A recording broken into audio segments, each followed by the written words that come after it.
You are listening to The Bell Post.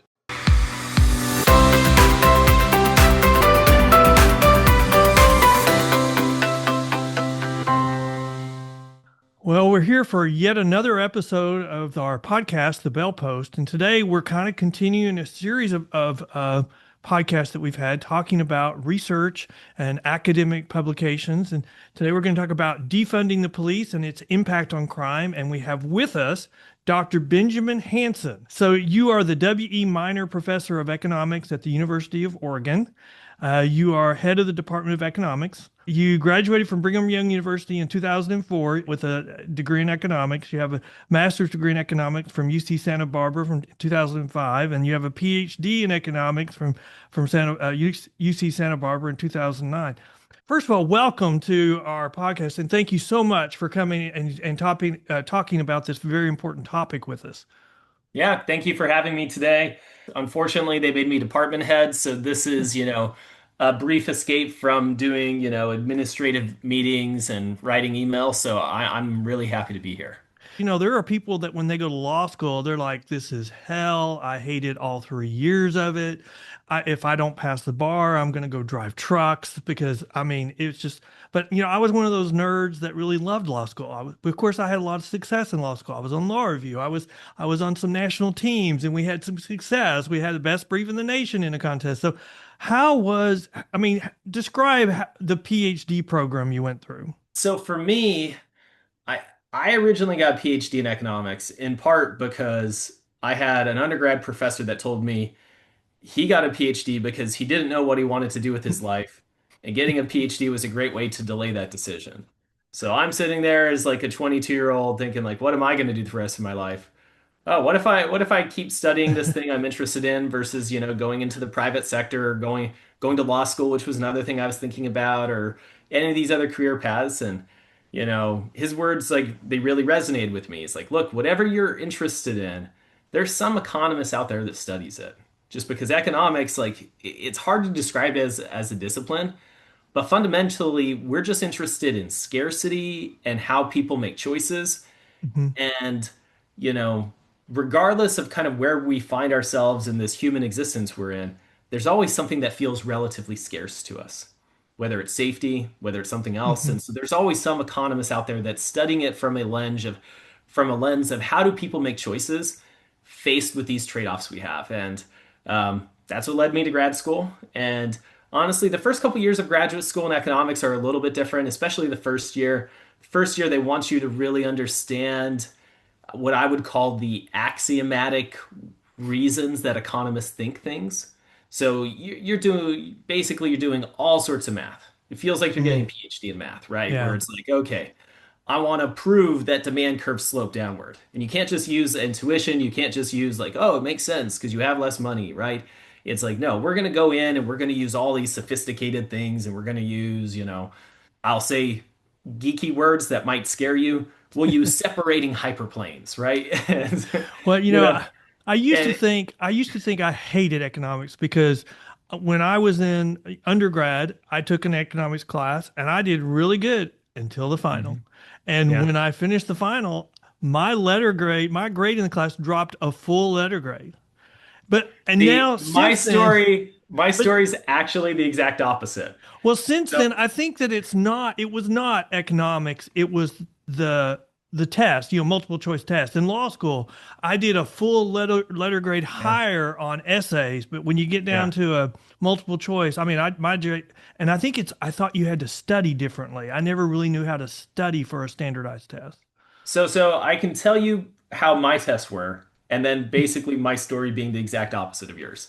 So my first econ test, I got a 70 on. Mhm. And, mostly it was multiple choice tests, but they were diabolical multiple choice tests. So Mm. the options were like, instead of A through D or A through E, like most Scantrons, Mhm. these Scantrons went A through L. Ugh. And so it had, A, B, C, and D, No, both no, A and no. B, both B and Yeah, C, both C and D, A, B, and C, but not D, all of the above, none of the above. So it had literally every potential option. sure. And so basically they're writing a test as if it's multiple choice, but really it might as well have been Hmm. an essay test with no partial credit, That's right. right? Because there is no way to guess your way out of A through L Hmm. test. Well, And that was kind of so the way I got around this eventually was I mhm, figured out like, okay, for every single question, I need to draw a picture of supply and mhm, demand, and I need to mhm, solve the problem without even looking at the answers. And then I need to look at the options and see which yeah, one relates to what I have solved here. And just pick that and don't yeah. do anything else than try to find the option that's closest to what I can show using my economic models. And Well, when I did that, on the final, I ended up getting like, basically 100%.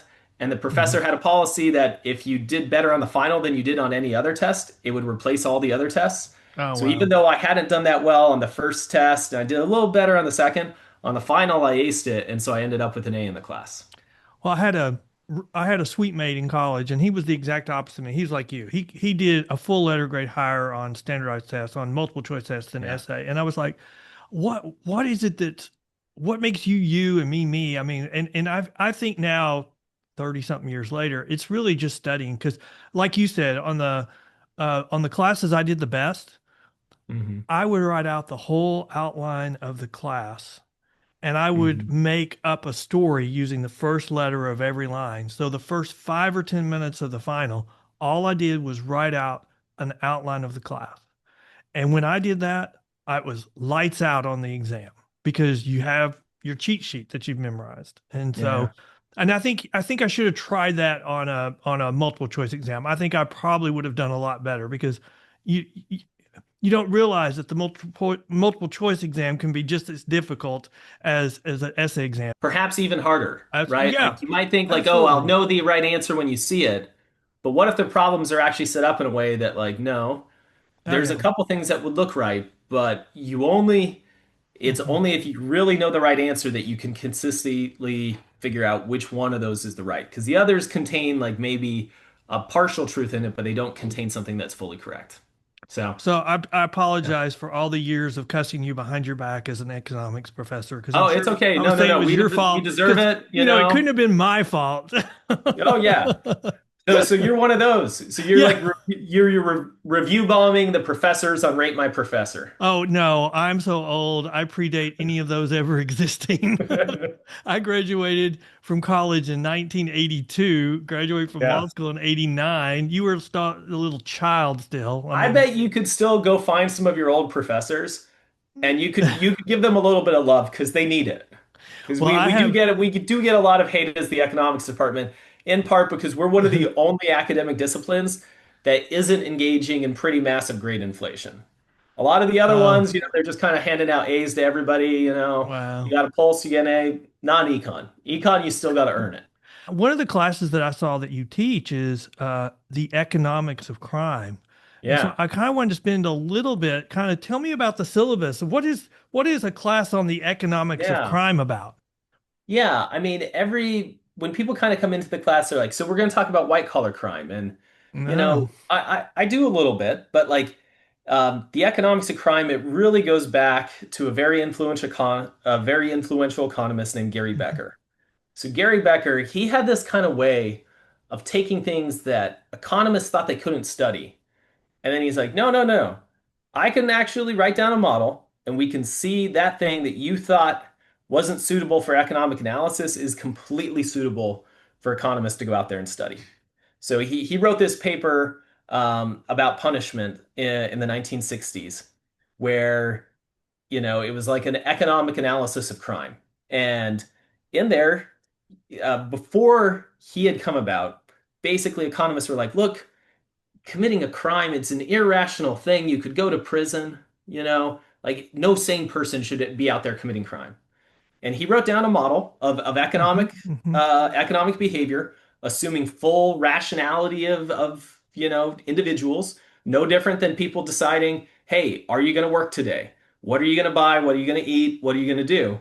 And in those options, one of the options is, well, you could commit crime instead of working. So he kind of treated it as a labor market situation. And he Hmm. showed, look, if there are economic returns to crime that Yeah. are, there's some sort of consumptive value that comes out of it, then some people in the right circumstances, will choose to engage in those unlawful behaviors because there's a return on it. And that return could just be that they enjoy it, or it could actually be money, right? And they will choose not to do it, but their choices will depend upon the probability they get caught, and then also Mhm. how much they are fined if they are caught. So that was his original theory. And ever since then, economists are like, you know what? That means we can study this and we can try to test some of those base Yeah. assumptions. We can test the extent to which people actually respond to the probability of getting caught, which might be based upon the number of police. It could be based upon DNA databases. It could be based upon automated cameras, or now there's these new tech companies, the flock cameras, which have these automated license plate Mhm. readers, right? So it could be based upon any of these things.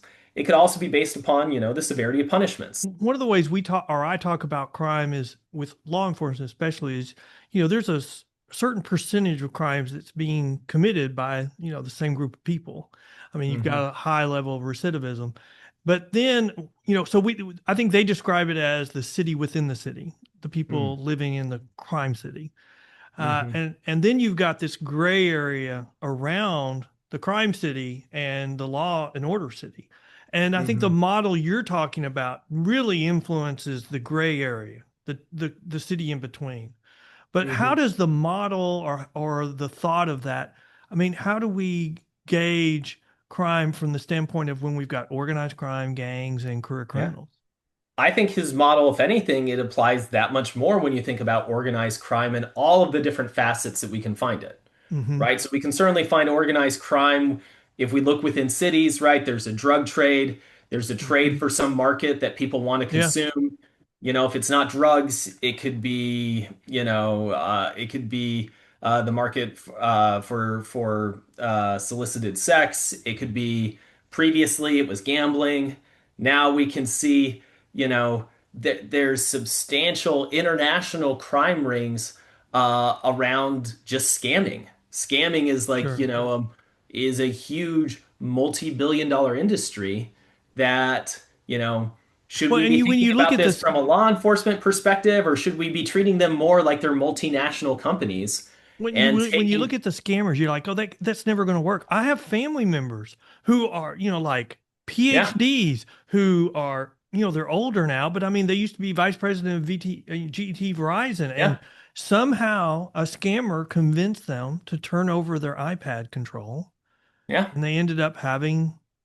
So there's a lot of different ways you can see this happening, right? So Mhm. so like I almost fell for a text scam, which is a pretty obvious one for most people, but it was a text scam that was like, "Hey, you have an unpaid toll from a toll road, click Yeah. here." Hmm. And like ordinarily, I would have been like, "Whatever." But I had recently taken a trip to Tampa because my entire extended family, we had planned for years to go on this family cruise together, my brothers, their kids, my parents. And so we had flown down to Tampa, and I discovered Tampa is like the city of tolls. Like you end up on these toll Hmm. roads and they're like going over bridges on the ocean, and once you're on one, you can't get off it, right? So, Yeah. yeah, I incurred a bunch of tolls and I thought they were automatically being charged to my rental car, Hmm. but then I got this text. I'm like, oh man, I got to pay this. And then it turned out I discovered like, I'm going to contact the rental company. And I Hmm. discovered this text was a scam, it was trying to solicit information. And all it takes is like you send out that text to, 100 million people. That it's not that different than a telemarketing company, right? That used to be Yes. very abundant. It's not that different than their business. Their business, and it's just like, look, they're going to churn through contacts and they're going to use, standard approaches, and they know like, look, they're going to get of the million texts they send out, they're going to get 1,000 clicks. Of those 1,000 clicks, they're going to get another 100 that proceed to the next level. And then of that, they're going to convert half, right? So they Mhm. know they're only going to get 50 sales out of the million clicks. But as long as those 50 sales are worth $1,000 each or a couple $100 each, then yeah, why wouldn't they do this? Right. And so that is at its core, it is a business for them. So I think there are types of crimes that are incredibly well described by Becker's model. Like, look, this is a rational choice. They're making this because of the relative benefits of doing crime versus the relative benefits of doing other things. And then I think that there are other situations where maybe the model isn't quite as applicable, right? Where maybe it's due to temporary, you know, lack of emotional control.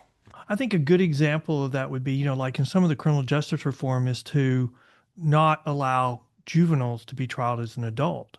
But Yeah. then you have gangs who then go and recruit juveniles Yeah. because of the law change to Yeah. commit the crime that they want done. So, with the idea that they won't be prosecuted. And I think that one kind of defies how you address that. I think it is very sensible to have different types of sanctions across different ages. Hmm. And where you define that, I think is a more complicated thing than what we have Oh, yeah. decided to be the legal age of majority. Because like legal adulthood, if there's anything that's a social construct, it's that, right? Like Yeah. 18, is that the age at which like you are mature?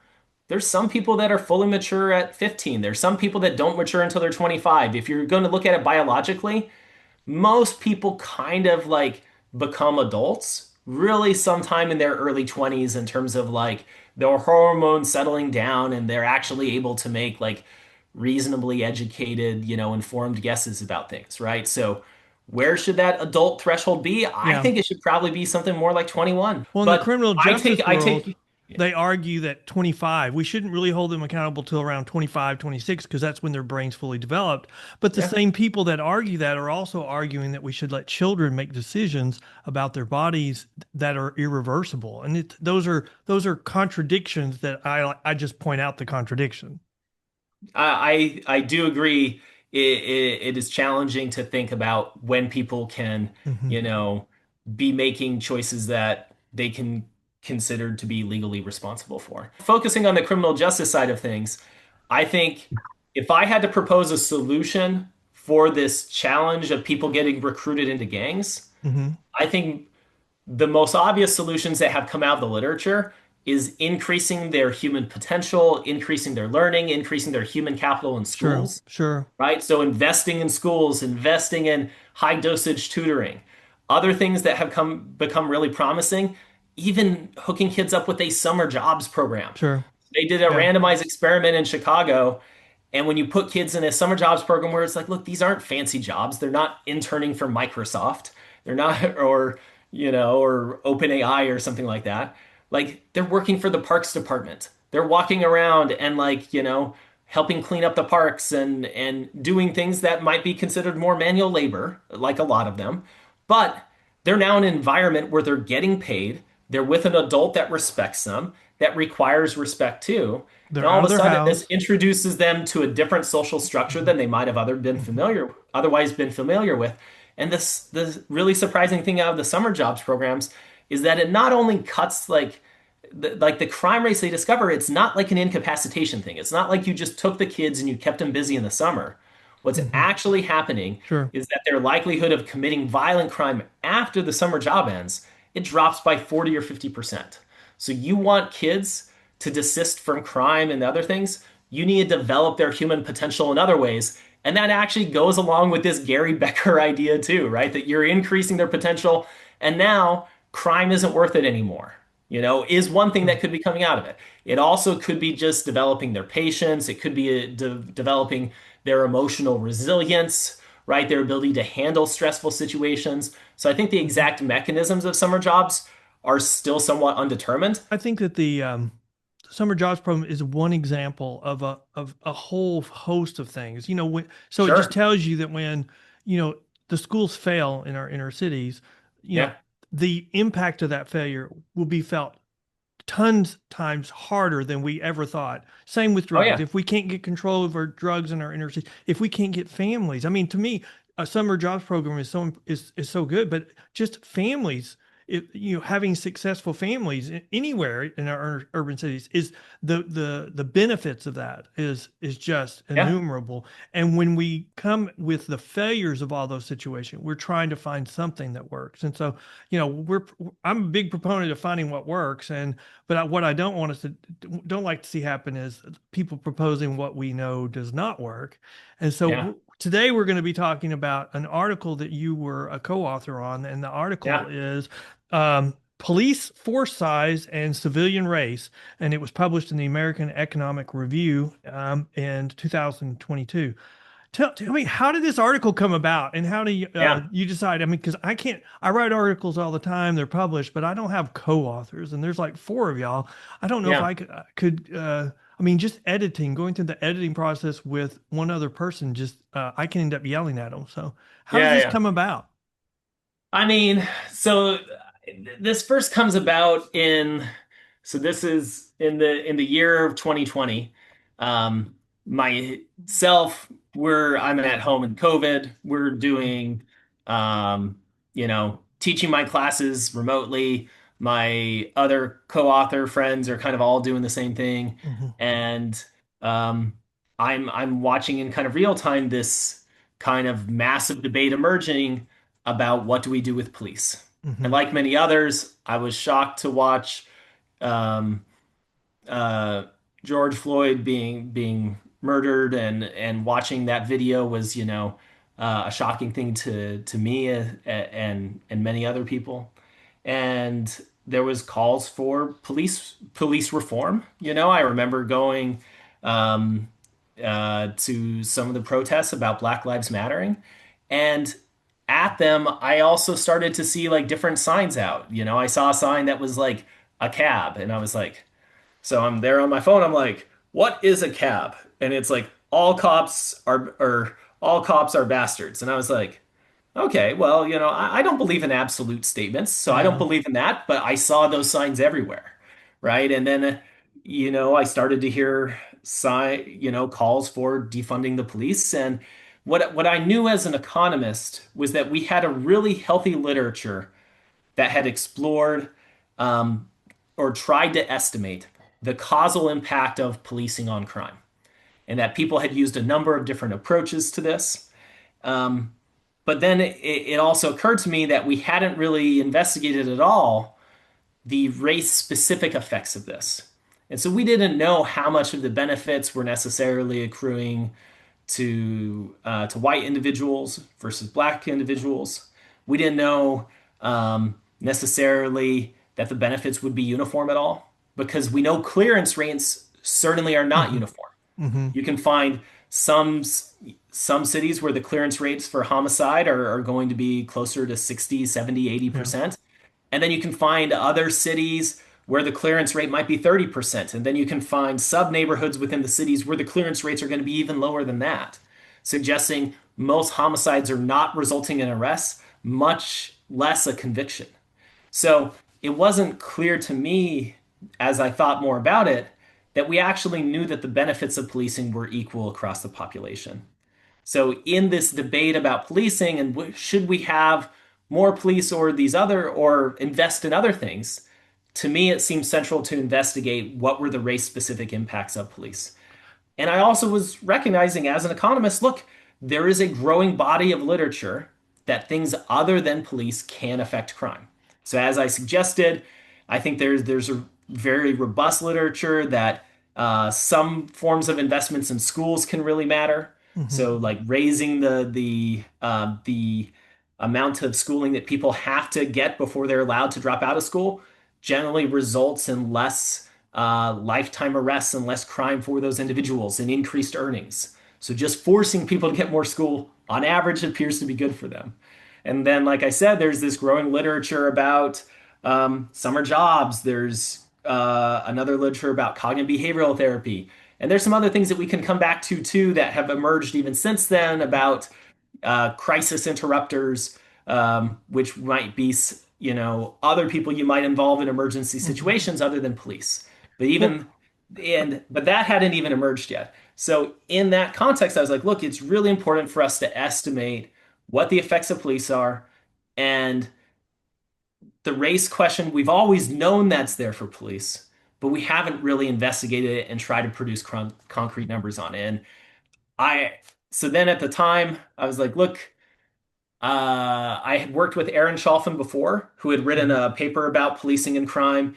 And I had recently, I had met Emily Weisburst. I had met Morgan Williams when I was visiting New York City when I was on the sabbatical. And I was like, look, this is the perfect team to get this paper done. Emily Weisburst has done a lot of research exploring the community-oriented policing programs. This was a federal grant that had given cities additional funds to employ additional police officers. And so she had looked at the rollout of that program and seen the degree to which that actually affected police staffing levels, and then tried to measure the impacts it had on crime.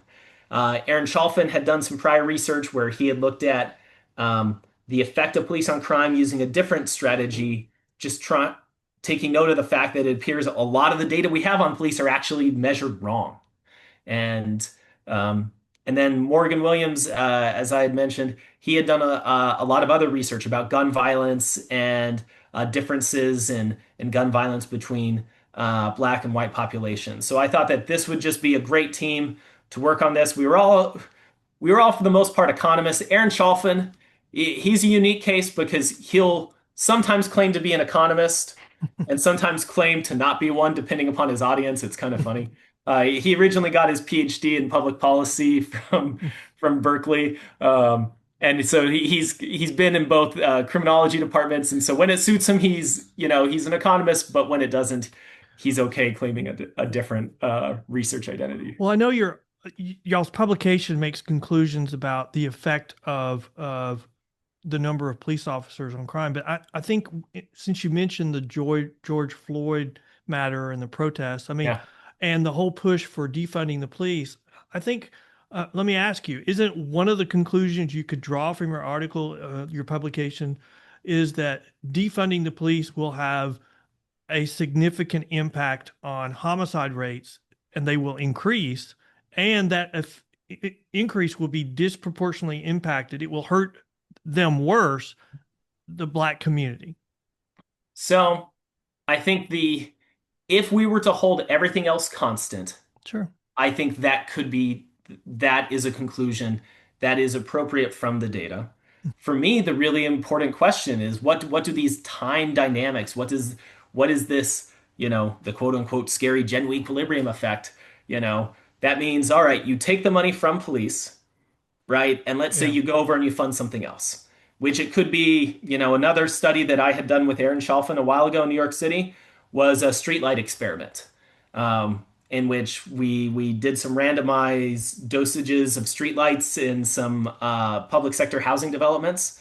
We found that reduced the amount of crime in those particular neighborhoods when you had a lot of additional streetlights. So let's just assume for this situation, you're going to say, all right, we're going to take money from police, we're going to fund more streetlights, right? Well, we know each of those in isolation have effects on crime, but we don't know what happens when you're actually switching from one to the other. And part of this is how quickly can you take the money from police and put it into these other things that we know have effects on crime? And then how long does it take for those other things to actually have measurable results? And are those other effects sustainable too? Are those other effects sustainable? Or so let's use a different context. Let's imagine we put money in schools because I think there's a lot of evidence that money in schools and funding schools and increasing the quality of education through high performance tutoring, through charter schools, through funding schools well, right? Not just throwing money at schools, but funding them well, right? That will benefit those students and that will in turn have long-term benefits in terms of reducing crime. And there's like I said, a lot of different strategies you could do that. That So imagine you're going to do that. How long is it going to take for you to spend that money that you just saved by getting rid of police? I know in the government, when you try to spend money, even shovel-ready projects take a while, right? And if you imagine, all right, we're going to spend money in schools. All right, how do you get it to the schools? How long does it take them to hire the teachers? How long does it take them to hire the tutors? All right, how long does it take for those tutors to get trained and then to actually have impacts on their learning? Meanwhile, the police you laid off, that effect is immediate, Yeah. right? So if you're changing funding in terms of reducing something to fund something else, I think there's a really important time dynamic that you Well, but could also immediate. if you're planning new things, you've got to make sure that they're working. I mean, we have Yeah, studies that say dropout rates impact people's future crimes. So we have this whole push where, okay, well, they should just be passed. And so that's not the right type of education. They're not being educated when we've got how yeah. many when we have whole grades in our in urban areas that can't read on level, then Yeah. that's not the replacement. And then, I argue a lot about criminal justice reform, what works and what doesn't work. And I point out, what is argued. And so, the last time I argued with an advocate, they were saying, we wouldn't have crime if we just provided housing and food. And I'm like, don't we already have programs that do that? And so you're just saying that all we have to do, we're just not providing food and housing. If we just provided that, we wouldn't have crime. That doesn't seem like that is the fix for this. What I can say is context definitely matters for those things to work. So I'm Hmm. going to use a different study as another like form of Hmm. context for there. Is it true if you move from like a bad neighborhood into a better neighborhood that improves your life conditions? Hmm. So we actually did a huge experiment on this. It's called moving to opportunity. And it turns out if you move to a much better neighborhood, it doesn't have that much of an impact where Hmm. what a lot of these early experimental results suggested, right? It's like, all right, people are a little bit less stressed, was what they found initially. Hmm. But then when they followed up and they studied their kids, what it turned out is it really mattered how old you were when you moved. And so if you moved and you were like under the age of 12, all of a sudden it does have really big effects on your future life earnings, on your likelihood of being arrested. But if you move when you're a teenager already, even though you're getting pushed into a better neighborhood, it isn't having any impact at all. So I think the context of when you're making those improvements, if you're just putting people into a different neighborhood or you're giving them a housing voucher, which gets them out of the public sector housing development and it gets them into a different neighborhood, the context in which you're exposed to those different peers in that different environment, that really matters. And I think those earlier childhood interventions appear to have longer run benefits. So let me And give you an example or a sure, situation, and you give me the analysis of it. What would support doing this? So in sure, California, they had Prop 49, where they sure. moved certain felony crimes down to misdemeanors, including theft under $950. The Yeah, argument in support of it was, well, we're going to change them from felonies to misdemeanors. They'll still have to answer for their crime, but now they'll be able to get jobs. And then once they're changed to misdemeanors in our urban areas, we have DAs that say we're no longer going to prosecute those crimes. And yeah, so it becomes a situation where stores are having $25,000 a day in shoplifting. We're seeing yeah. it's not, all kinds of crime in the areas are going up. And, like one of the examples, the Nancy Pelosi Federal Building, they told their employees to work from home. It wasn't safe to come even to work. And then you've got buildings in the area, their value is just dropping through the floor. So from what is the rationale? Because it didn't seem like to me, it seems like that there is one. It seems like it's an over political analysis instead of any type of economic or So academic I mean, I analysis. think when you're changing incentives for like these felony thresholds, especially for something like property crime, Hmm. that's a scenario again where I look at property crime, you're stealing something, you're stealing it for money, you're stealing it for resources. How much of it is the Jean Valjean that they're stealing this to feed themselves versus they're stealing this as a form of income? Sure. And um, there was a really interesting paper by a few economists that studied that felony threshold change in California, Hmm. and they found that it actually caused two things. One, it did appear to affect theft rates, that all of Yeah. a sudden people are going to engage in more theft because you've changed these felony thresholds. But it also resulted in decreases in drug selling because that's another occupation you could have if you're engaged in illegal enterprises. So people are shifting from selling drugs over into stealing things. Yeah. And so Okay. So you this would have comes flash back in. mobs and they would come in and grab stuff and then they would sell it and to somebody and they would be on Facebook Marketplace with it. Yeah, yeah. And so to me, I have a couple of reactions to this. Hmm. One, I think there are a couple of other big structural shifts that we should probably address if we really want to get rid of what I would call organized retail theft. The first thing that we need to do is there should be pressure on Facebook Market, OfferUp, and Amazon to reduce the reselling of this, because otherwise they're basically engaged in like racketeering. Well, but it's almost like, I mean, Oh, well, so advance, previously it's hard. I mean, we're trying to catch, it's not that society, we're trying to catch up with these, it what they're it's not doing. that hard. It's just Facebook Market doesn't want to deal with it. All right. Like it used to be, there was a place where you would buy fenced stuff and you knew it was fenced, right? Hmm. There was a place where you would go in New York City where you knew that the stuff that was being sold there, you probably got there in a weird way, right? It's like, oh, people are selling this stuff on a blanket on the side of the road. Oh, yeah, that's probably hot items if they're selling crap out of, on a blanket on the side of the road. But now it's on Facebook Market, it's on Amazon. It looks like you're just buying it from an individual buyer. Like you don't care about who's selling it. All you care about the price is, what the price is. But I think most people are unaware that they're supporting that fencing. I don't think there's an easy answer to this. I mean, I think it's a very complicated question, and there's so many layers to it. And I didn't think about what you said about, there's less drug crime because now this, but my concern is when we start doing these reforms in one name, organized crime figures out how to make a crap load of money abusing it, and that becomes a So whole so problem in so I itself. think so I think the my end answer to the organized crime thing is Mhm. the optimal amount of organized crime is not zero, right? So like that's if you look at it from a society, and an economics perspective, getting organized crime to zero, are we willing to be Singapore? Are we willing to engage in like mass executions? Are we willing to engage in public canings, right? Are we willing to basically create a law that create a society that's totalitarian where we give up a bunch of our freedoms, but it's safe and it's clean? Because I remember, do you remember the diplomat that like graffitied all the cars in 1990 in Singapore? No, I love no, this example because I I share was it with my I was in econ. my first year of being a lawyer. I was working all the Yeah, time. yeah. Oh no, it was great. It was great.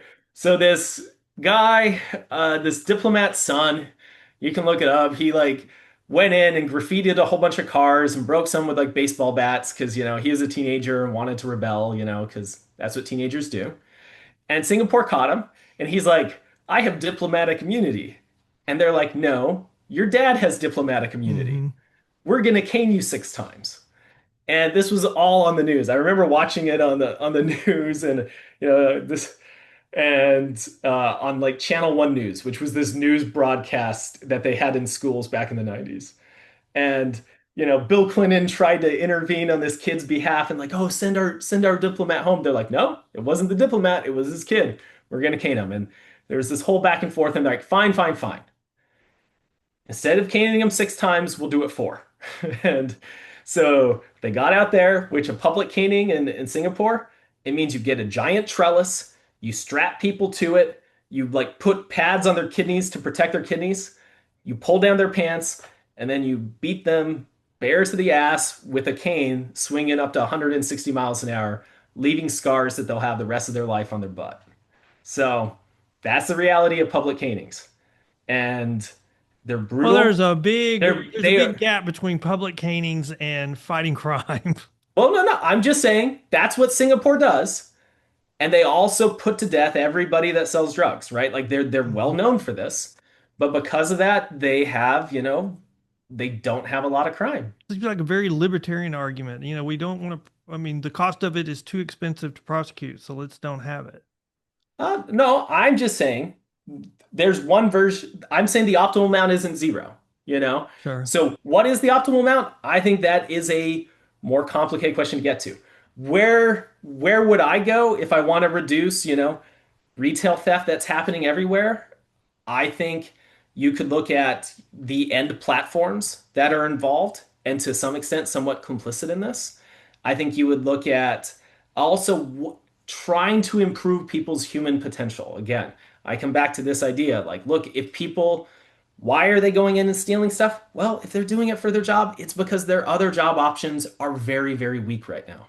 So if we can invest in people and increase their human capital and human potential, they're going to find those options more rewarding than committing crime.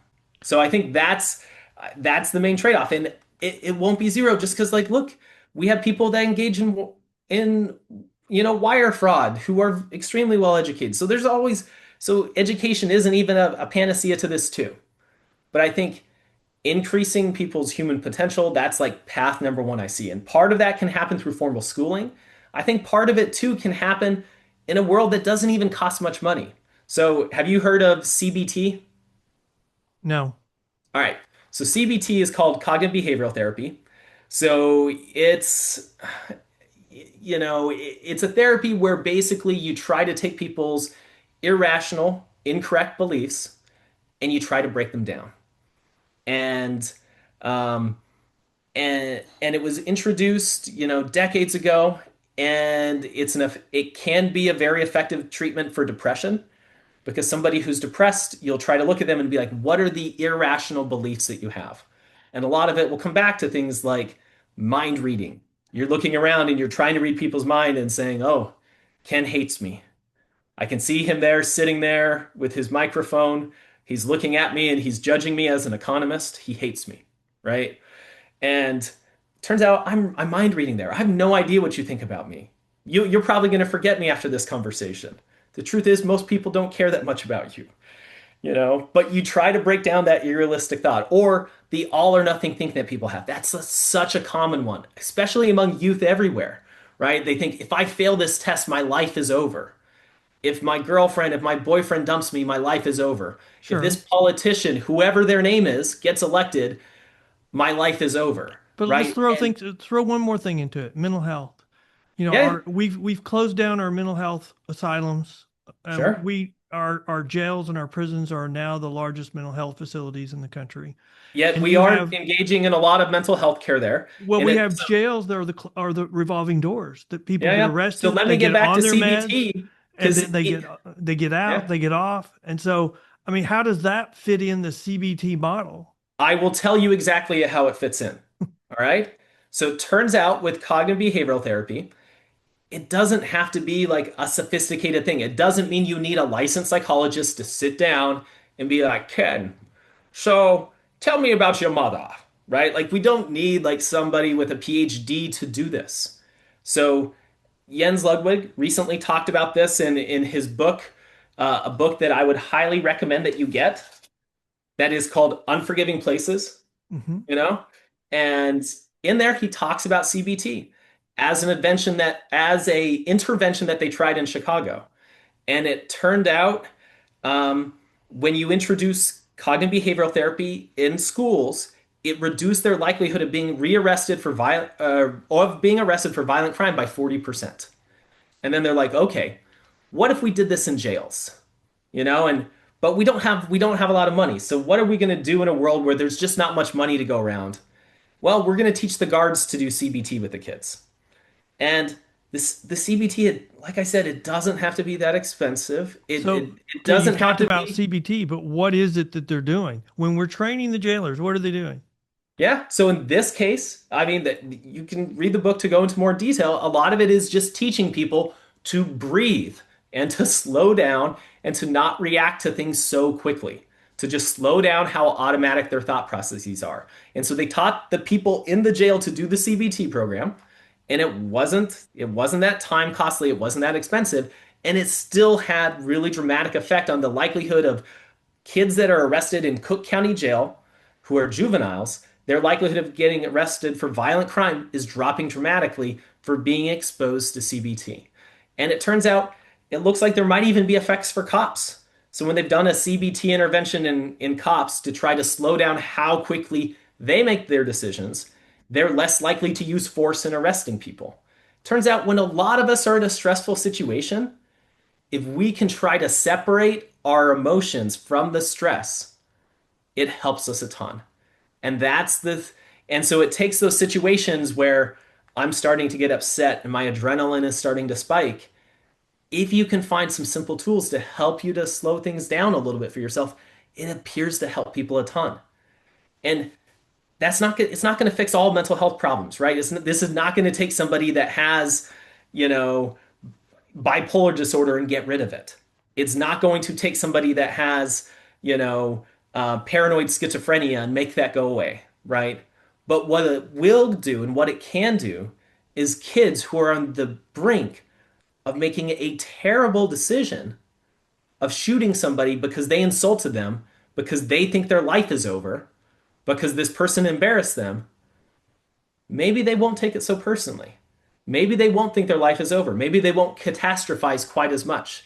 And even if that does it for just a small fraction of kids, that can generate benefits just as large as some of these other interventions for way, way less money. So that would be the hope. And so this could be a world where maybe you don't even have to defund the police to get the other things you want. So Providing if you want treatment to for mental reduce, health has never historically been we replaced law enforcement with that. Suddenly, in this criminal yeah. justice reform, it's now a replacement. Well, so here is something I will bring up as a potential replacement.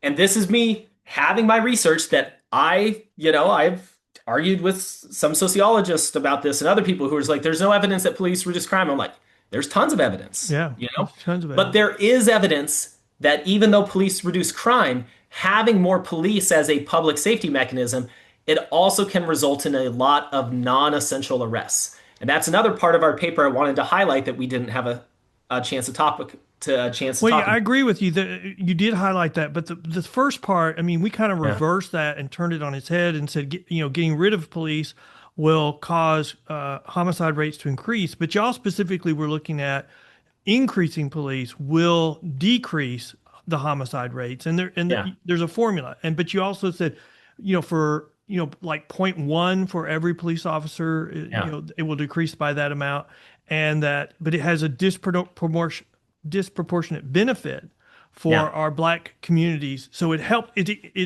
decreases the murder rate for them even more than it Yes. does for the white community. Yes. But I'd like to point out there are other things we can invest in that also create safety in the long run. Investing in education, Sure, investing in I summer understand that. jobs, I understand that. cognitive behavioral therapy, or on the side of mental health.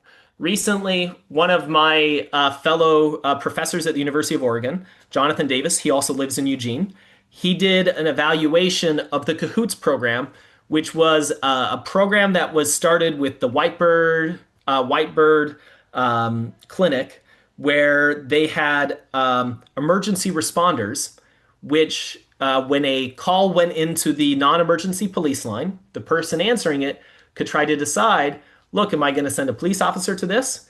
Or am I going to send this Whitebird, volunteer who is trained in emergency medicine? They're trained in potentially mental health, in helping connect people to mental health.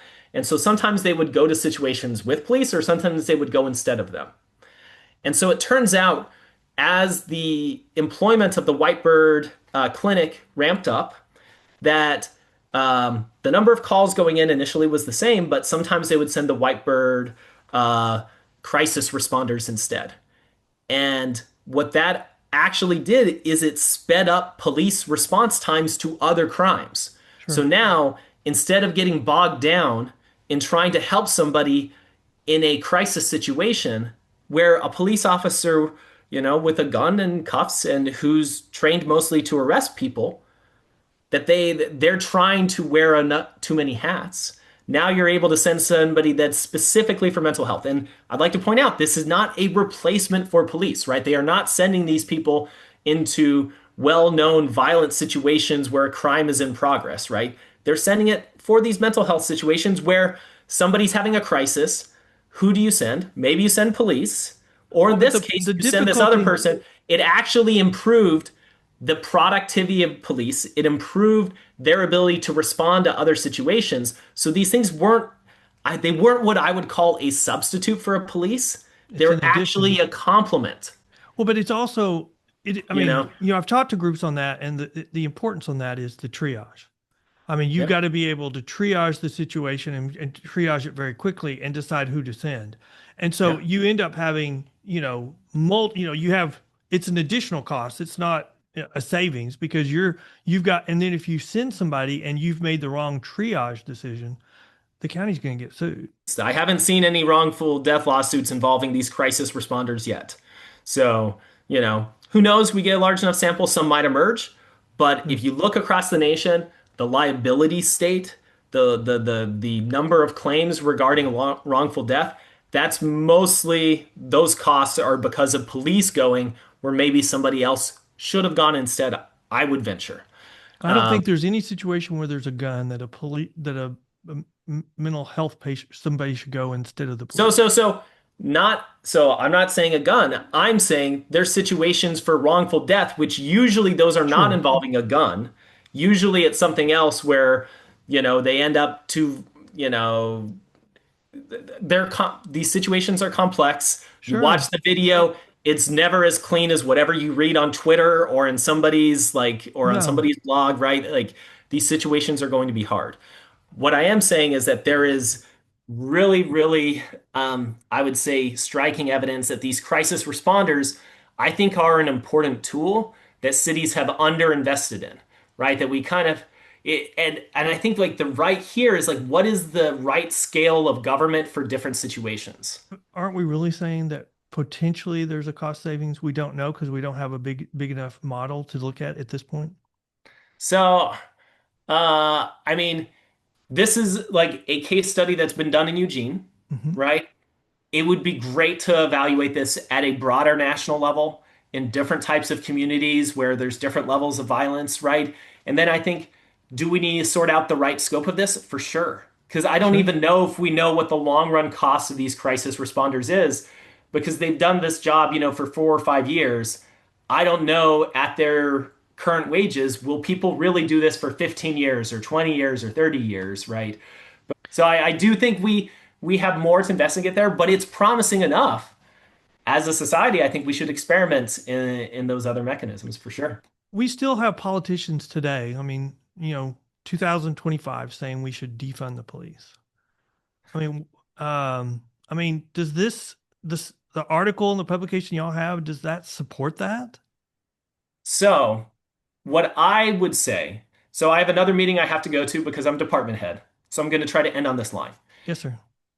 What I would say is our article highlights a really troubling truth.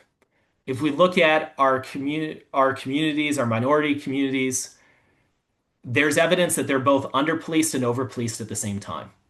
There's evidence um, that Black people around the country would benefit from the having more police around in terms of less homicides.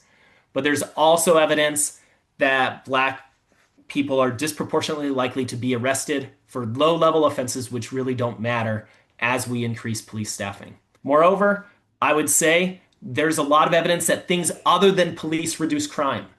Education does, opportunity does, how much people earn in the labor market does, right? All those formal institutions really matter. And I don't think we can neglect those things if we want to have safe and flourishing communities. And so I think it's up to us to figure out how to do that in a world where we don't have money or we don't have enough to go around. And that's like the trade-offs we face, which that's economics. Economics is scarcity. This is an economics problem at its core. And what I think we need to do is really invest in scaling up some of these things, which in their pilot studies are looking incredibly promising. CBT, everywhere where we try it, it works.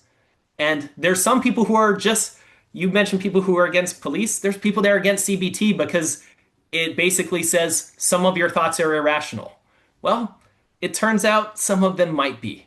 And helping people to process situations more calmly can have really long-term benefits. So I really appreciated you bringing me on the show. I'm sorry I'm ending without letting you have another word, but I have another meeting I have to run to. Okay, great. It was very nice to meet you, and thank you for talking to me Yeah. about your paper. Yeah, yeah. Nice to meet you too. Okay. Thank you for listening, and come back for the next episode of The Bell Post.